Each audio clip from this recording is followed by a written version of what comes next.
All right, so this comes from Nate Silver, who's over at 538. Now, he's supposed to really be the numbers guy on politics. He's supposed to give the number breakdowns for the odds of certain things happening, etc., etc. You know what I mean?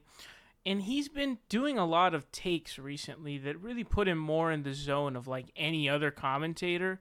So what was supposed to make him unique was he broke down the data and then gave like a data-driven response of some sort, or made some data-driven assertion or observation and relayed that observation to us. But what it increasingly seems like is that he's just now just trying to go after Bernie supporters for some reason. I have no idea why.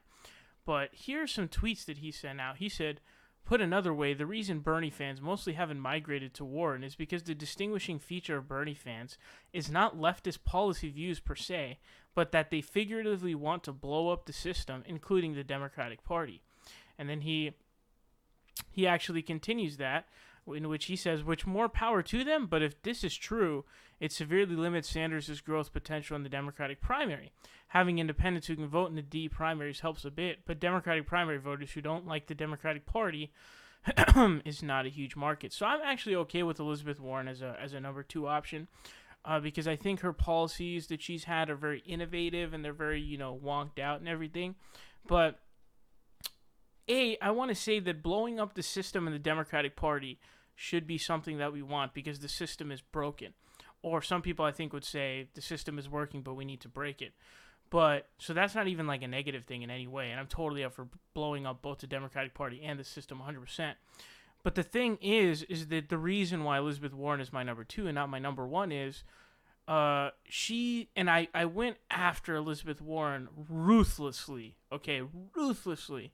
Like when she had announced, I made a video saying why I'm not supporting Elizabeth Warren. It was just a ruthless video, man. It's ruthless. And the points I made out in that video is she's a political calculator like Hillary Clinton was. So you know how Hillary Clinton would change her opinions based on the polls?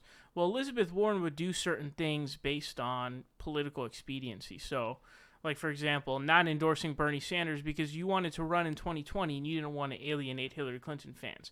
That compromised your morals, your ethics, and your integrity for political expediency. I have no respect for that whatsoever because it means you compromised your courage, or at least what we believed you to have courage, and instead, went with political expediency, which is absolutely unacceptable. So there's that. She also said on TYT she's going to take corporate cash in the general. That's a huge down. Her foreign policy is for the most part pretty shit. So she voted on one of the military increases that Bernie Sanders voted against. And again, the political expediency is something that cannot be, lowered in any way, shape, or form. That's really bad. I hate that with every fiber of my being. And also, what Elizabeth Warren is trying to do with all these policies that she's putting out now is she is legitimately attempting to out-left Bernie Sanders. So what she's trying to do right now is she's trying to throw so much lefty policy that she stands herself as left of Bernie Sanders. That's what she's doing right now. So you have to keep that in mind as well in this situation.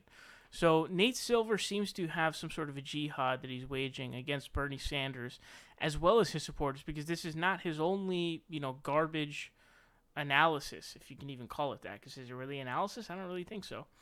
Nate Silver is really turning into a sucky guy, although he was never really that great to begin with, but definitely not a fan now.